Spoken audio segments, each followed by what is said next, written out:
William Johnstone as Lamont Cranston and Marjorie Anderson as Margo Lane lead this mutual broadcasting system presentation of The Shadow with Ken Roberts at the announcer's microphone. Originally broadcast on October 12, 1941, and sponsored by Blue Coal, episode 227 is Dragon's Tongue Murders. Margo's freelance magazine assignment brings her and Lamont to the estate of the wealthy Post family, where financial strain and long-standing resentments have complicated the household. When a murder mystery develops, Lamont takes up his other identity to investigate the danger surrounding the Posts. Wilson Tuttle produced and directed the broadcast. And now, we return to the original broadcast.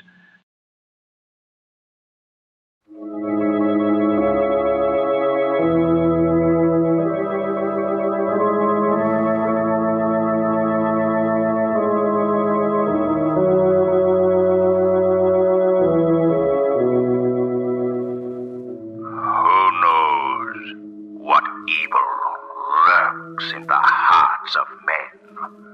The Shadow knows. The thrilling adventures of the Shadow are on the air, brought to you each week at this time by your neighborhood Blue Coal dealer. These dramatizations are designed to demonstrate forcibly to old and young alike that crime does not pay. Winter is just around the corner. The cool nights and quick drops in temperature we've already had are reminders to fill your coal bin now. And especially this year, it's well to start the season with a big supply. The producers of Blue Coal foresee no shortage whatsoever of this finest of all hard coal. But present unsettled conditions make it wise to be prepared. Don't wait. Don't put off ordering. Call your neighborhood dealer tomorrow and order your winter supply of Blue Coal.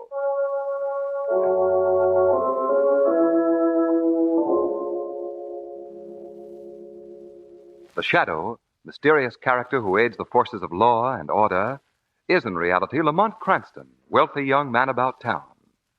Several years ago in the Orient, Cranston learned a strange and powerful secret, the secret of hypnotic power to cloud men's minds so that they cannot see him.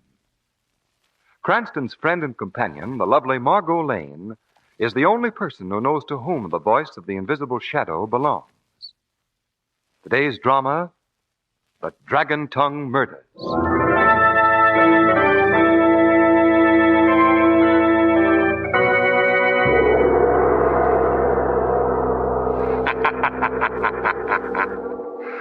Let us listen now to a crime being born. Let us listen to the devious, insidious reasons for its inception. First, let us go to the apartment of one Jerry Post, fashionable young playboy. Jerry Post is entertaining a visitor, an unwelcome visitor. Get me that money. Now, Max, be reasonable. Where can I get $25,000? What about your mother? Ask her for the money. No, my mother doesn't think very much of me. She disapproved of my gambling, and this isn't the first time I've been in a spot. Max, you've got to give me more time. Your time is 10 days from today. Are you going to do something about it? Perhaps things can be arranged. One spoke is in the wheel of fate. One dagger closer to its resting place. Now let us see the second. It is Jerry's sister, Barbara Post, this time. She is talking to her fiancé, Jack Norcott. Jack, how can you treat me this way? Better dry your eyes, Barbara. Tears never move me. But you said you loved me, and you wanted to marry me. You did say that, didn't you? All right, Barbara, all right. Let's be frank about this whole business. My father has warned me that if I were to marry into the Post family, there'd be no more money from him. You told me that you have no money until your mother dies. Now, the best thing for us to do is just forget the whole... No money until my mother dies. What? What did you say? Nothing. Nothing at all. Perhaps things can be arranged. It is said in the Orient that the apple of death falls into 3 equal parts. Let us now taste of the third part. Thomas Miller, twin brother to Mrs. Post, is calling on an old friend, the Oriental merchant Wu Long. And what propitious happening has brought you to my humble shop, honorable sir? My sister returns from the Orient tomorrow, Wulong. With her she brings rare jewel called Light of Orient. Is that not so, Mr. Thomas Miller? How do you know that? I know. 150 years ago, jewel was stolen from sacred temple of Tai La. We of the Wu family have dedicated our lives to its return. Thus far, all have failed. Then perhaps you can succeed where others have failed. I can help you, and you can help me. Continue, honorable sir. I hate my sister. I hate her. All my life she's dominated me. She's been the strong one. I've been the weak. My own twin sister has always been my greatest enemy. It is said that the serpent hates the serpent. When my father died, he left the managing of the estate to her. She's doled out an allowance to me as though I were a poor relation. But with your help, I can change all this. I see. I am to send your twin sister to meet her ancestors. And in return, You will have the jewel, the light of the Orient. I must respectfully beg you to change plan. What? I will not engage in murder of your sister, Mrs. Post. But the jewel. You will get the jewel. Not even for most beautiful, most sacred jewel, Mr. Thomas Miller. All right, Wulong. With your aid or without your aid, perhaps things can be arranged.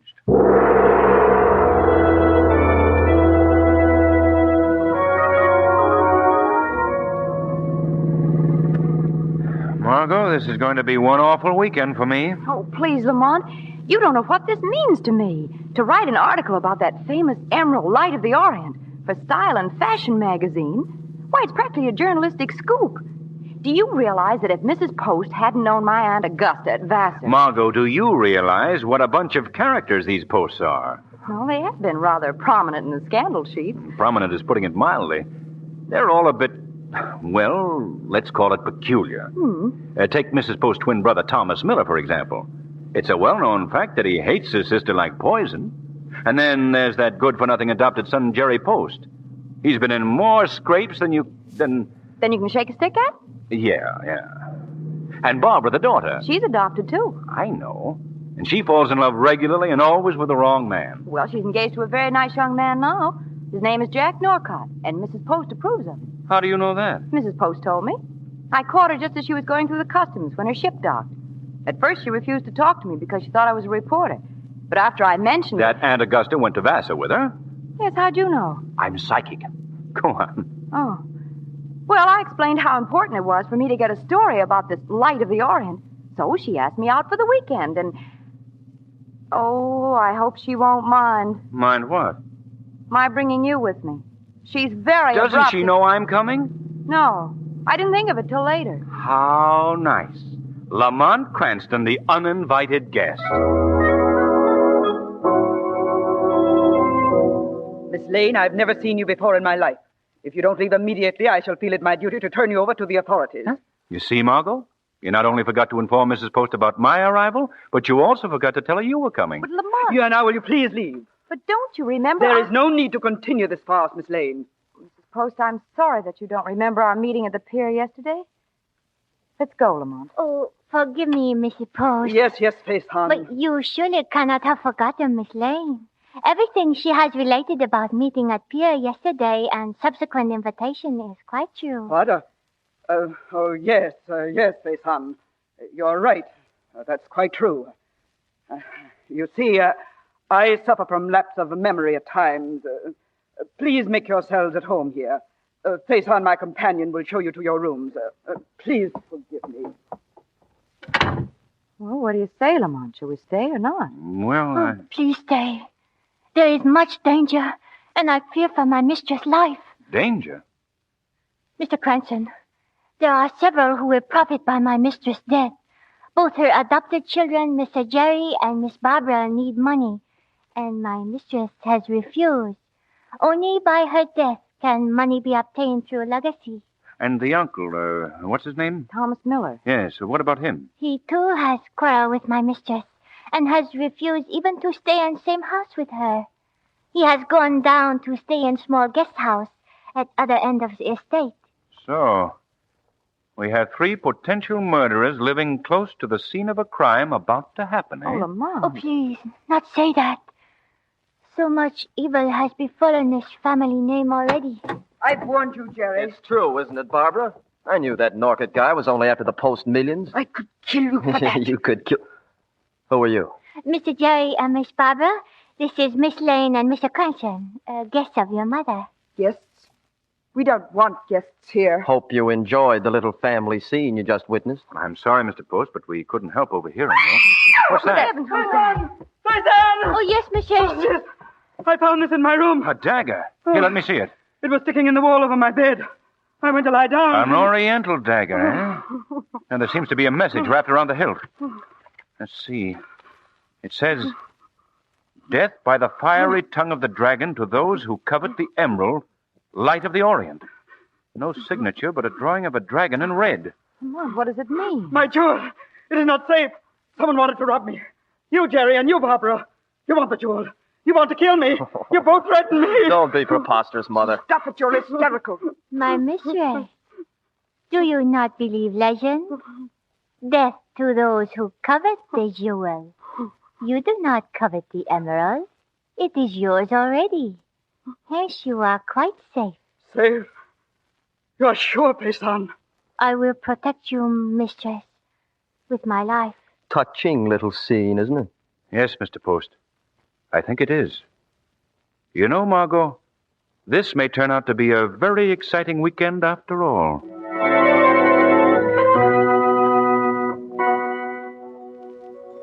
But are you not bound by the vows of our house, Payson? I renounce you, Wulong, my uncle, and I renounce the vows I never took. And yet you came, knowing what I expected of you. The dagger with message to my mistress this afternoon revealed to me your design. You are wise, my niece. I have not been mistaken in your intelligence. I repeat, I will have no part in your evil plan. Oh, yes, my niece. You will do as I say. Listen as I speak, and forget not 1,000th part of one word. The emerald must be returned to the temple of Ta-E-La. The Post family must die to wipe out the curse of alien hands which have defiled it by their touch. Oh, no. No, I will not do it. My niece, Payson, you will do this deed, or the fiery tongue of the dragon will wipe your insignificant shadow from the green, unpleasant earth. No. No. Oh, you weep, Payson. Tears betoken acquiescence. Yes, you will do as I say.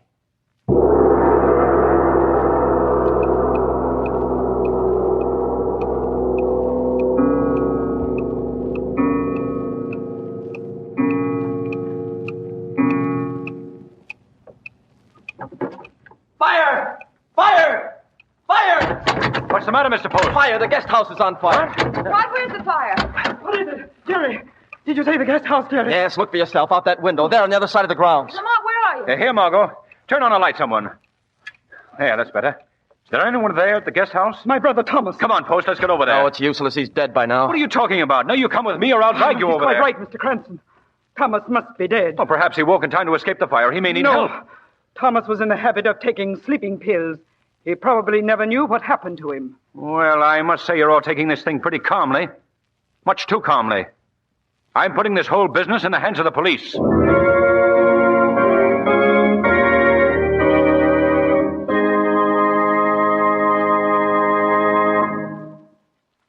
We pause briefly before we start the second act.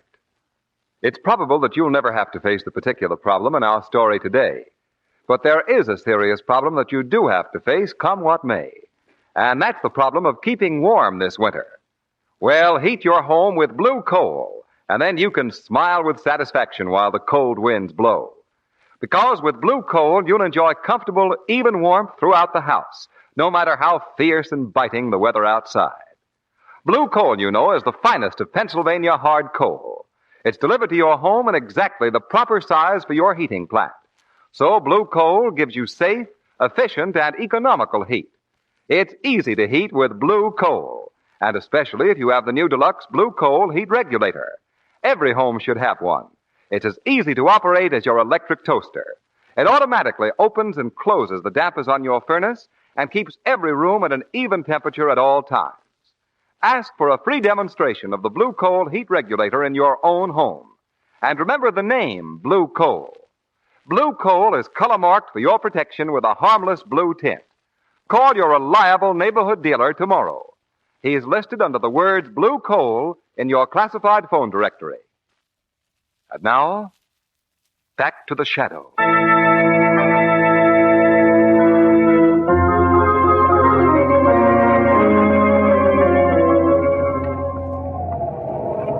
It's quite obvious that the fire that destroyed this guest house was aided by gasoline.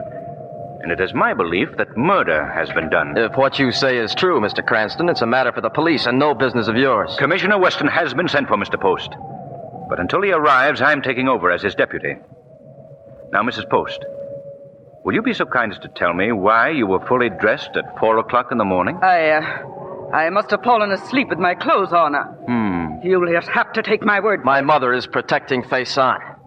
She suspects Faison knows a great deal about Uncle Thomas's death. Why do you say that? When I returned home in my car around 3:30, I saw her peering into the window of the guest house. What were you doing there, Faison?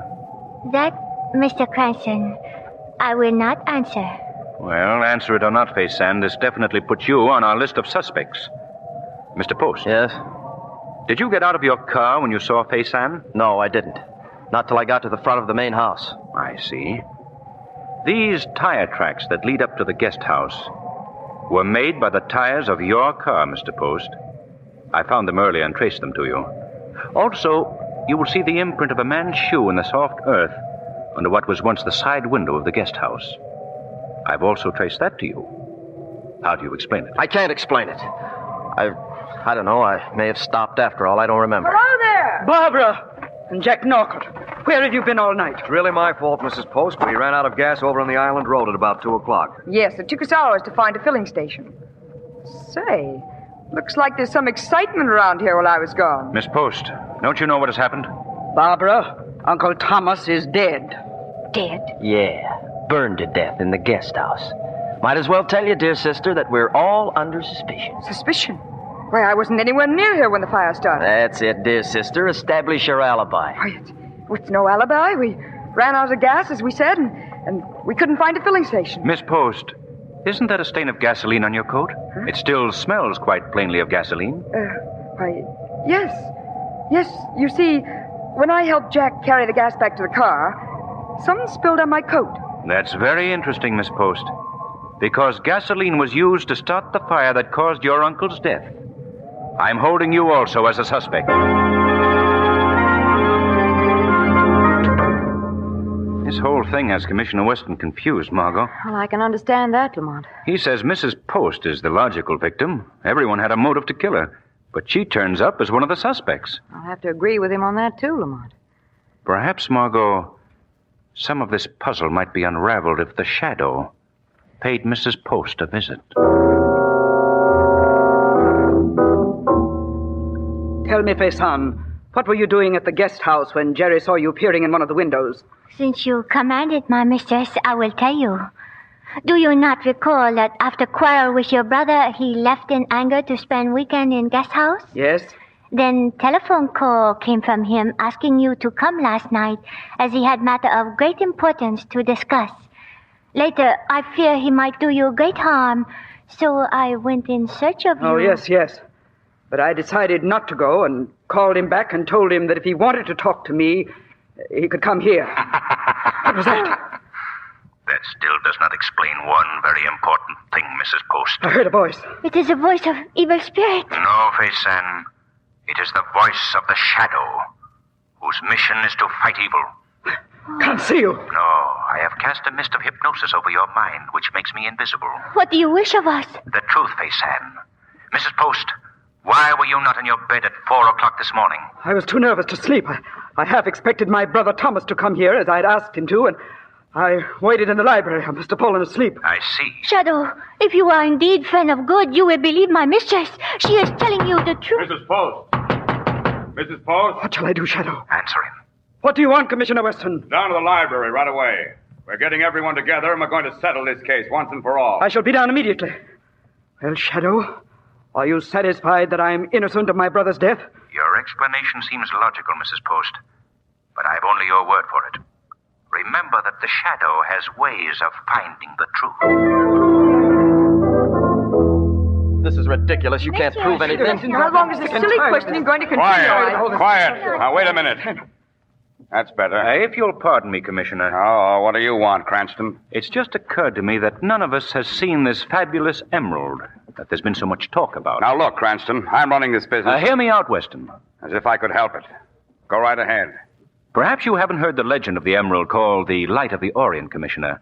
The legend goes, death by the fiery tongue of the dragon to those who covet the jewel. Superstition. Now, wait a minute, please. Where is the emerald? Mrs. Post, have you looked at it since you arrived? I haven't. Well, suppose it's stolen. Stolen? Mrs. Post, would you mind producing the emerald, please? The emerald? Why, Faison, get the emerald and bring it here. Why, mistress, it is here, in this room. Oh, yes, of course. Get it, Faison. But, mistress, it is in the safe. And you warned me no one is to touch safe but you. You mean you'd trust a priceless jewel like that in that old cracker box behind the picture? Why, even I know the combination to that old thing. Why, I've known it since I was 10 years old. Here, I'll show you. You just push this button here, and there the picture slides away, like this.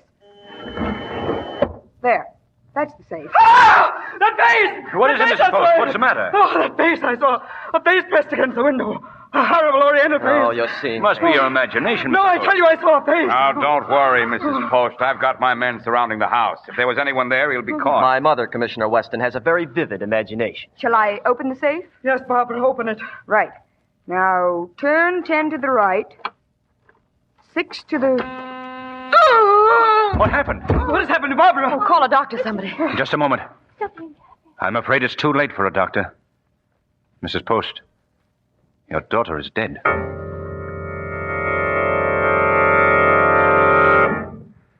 We examined the safe, Margo, and found it to be some sort of a burglar-catching device that got Barbara Post when she worked the combination. The purpose of the burglar catcher was to send in an alarm and hold the criminal until the police came. But she was killed by it. Well, the doctor said death was caused more by heart failure than the shock she received. Well, why didn't Mrs. Post warn her? Or have her turn off that burglar catcher when she opened the safe? Well, that's what's got Weston up a tree. Mrs. Post disclaimed any knowledge of the device that killed her daughter. That doesn't seem likely. No, it doesn't. It's true, nevertheless. That occurrence proves something to me that's been bothering me ever since we came here. What's that, Lamont? I can't tell you just now, Margot, because I've work to do. Tonight, the Shadow is going to force the murderer to strike again to cover up his tracks.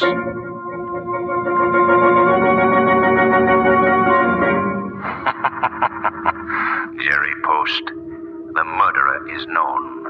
One person in this house will reveal him to the police. Mrs. Post, the conscience of the one person who can point to the real murderer will cause the capture of the killer.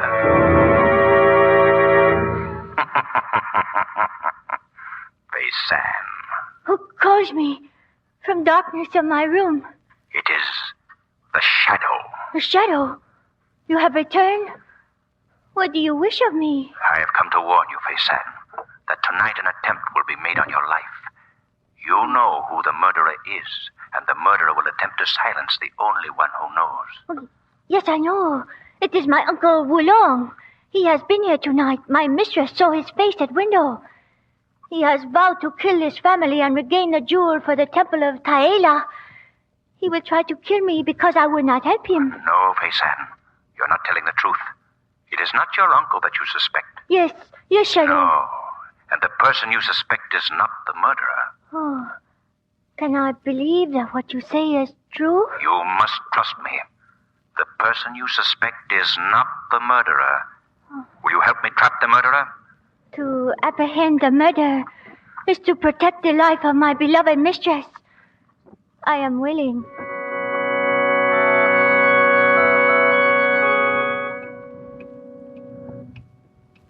We have waited at least an hour, Shadow, here in darkness, and no one has come. Quiet. Faison, I think our murderer is approaching your room now.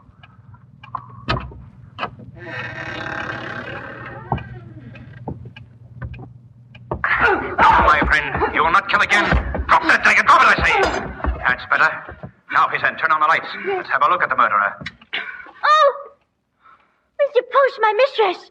Oh, no. No, Shadow. You told me the person I suspect was not the murderer. You have deceived me. Weren't you trying to murder Pisan to cover your crime forever? I don't know what you're talking about. Pisan, you surely don't believe this. Oh, no, mistress. Pisan, I promised you that the person you thought to be the murderer would not be the murderer. Yes. You really believed it to be your mistress? Yes. Then Mrs. Post is innocent? Mrs. Post is dead. Oh, no. And this is her twin brother, Thomas Miller, who killed her and proceeded to impersonate her. You don't believe that, Pisan? No. Now we'll just take that wig of yours, Mr. Miller. Oh! Thomas Miller! Yes, Thomas Miller. Oh, then it is my mistress who is dead. Yes, I killed her. All my life I've hated her. I would have had everything that belonged to me if it hadn't been for you. Well, you're not turning me over to the police. I'll fix that. Drop that gun, Miller. No!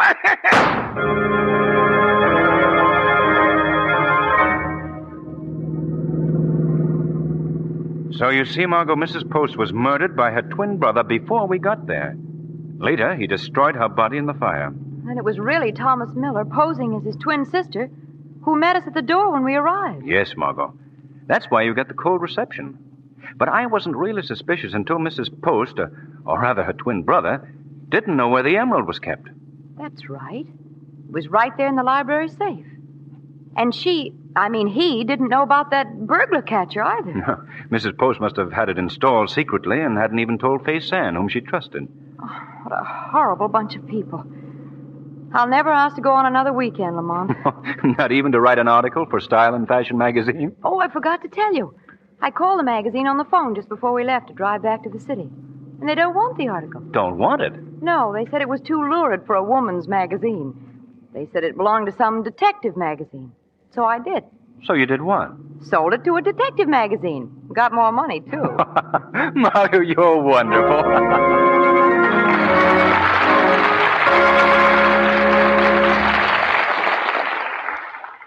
In a moment, you'll hear an episode from real life proving that crime does not pay. But before we get to that, you'll be interested, I know, in what Blue Coal's distinguished home heating expert, Mr. John Barclay, has to say. Mr. Thank Barclay. you. Friends, the world is so complicated nowadays that often we make complications where none should exist at all. For example, the economical operation of a home heating plant is really very simple. That is to say, it's simple provided you get started right. That's the clue. Because when you don't get started right, you're quite likely to run into one difficulty after another. Soon you're discouraged, you know you're spending more money than you should, and worst of all, your house is uncomfortable, either too hot or too cold. Now, that's making complications where none should exist. Take pains to get started right, and you'll have no trouble. Now, here's my suggestion. Call your reliable Blue Coal dealer, and he'll send an expert John Barclay trained serviceman to your home at no charge. He'll check your heating plant thoroughly and start you on a comfortable and economical season. Call him tomorrow before cold weather is upon us. You'll be delighted to discover how much easier and how much more efficient it is to heat your home the easy Blue Coal way. Phone your nearest Blue Coal dealer tomorrow. Thank you. Today's program is based on a copyrighted story. The characters' names, places, and plot are fictitious. Any similarity to persons living or dead is purely coincidental. Direct from real life, we now bring you conclusive proof that crime does not pay. New York City, New York. Lyman Fennell, tough, bold gangster gunman, hoped to make a big robbery haul in a prominent New York club. Yeah, this is the apartment I want.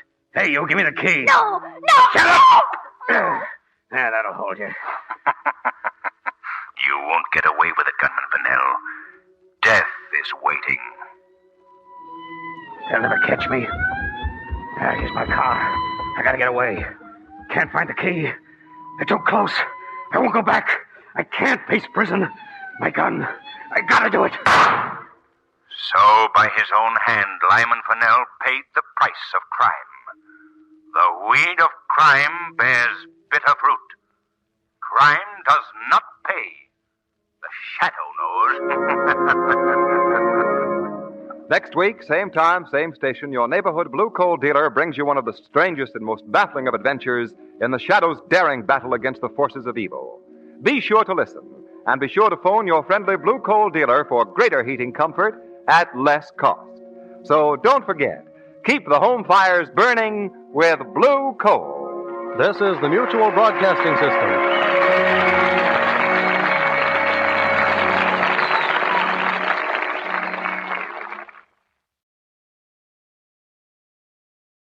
Our presentation of The Shadow, Dragon's Tongue Murders, was originally broadcast October 12th, 1941. Follow The Shadow for more classic broadcasts.